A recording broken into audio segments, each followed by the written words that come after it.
ஏழையை காத்திடப்பா ஏத்துகிறேன் உன்னாமம் உனையன்றி வேறொன்றை ஒருபோதும் நம்புகிறேன். கண் கண்ட தெய்வமே கலியுக வரதனே கந்தன் என்ற பேர் சொன்னால் கடிதாக நோய் தீரும். புவனேஸ்வரி மைந்தா போற்றினேன் திருவடியை நம்பினேன் திருவடி சாட்சியாக. புவனமாதா மைந்தனே புண்ணியமூர்த்தியே கேள் நின்னாமம் ஏத்துவதே நான் செய்யும் தவமாகும்.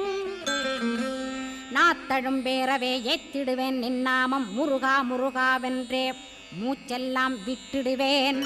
உள்ளும் புறமும் ஒரு முருகனையே காண்பேன் அங்கிங்கனாதபடி எங்குமே முருகனப்பா. முருகன் இலாவிட்டால் முவ்வுலகமேதப்பா. அப்பப்பா முருகனின் அருளே உலகமப்பா. அருளெல்லாம் முருகன் அன்பெல்லாம் முருகன் ஸ்தாவர ஜங்கமமாய் ஸ்கந்தனாய் அருவுருவாய் முருகனாய் முதல்வனாயானவன் ஸ்கந்தகுரு ஸ்கந்தாஸ்ர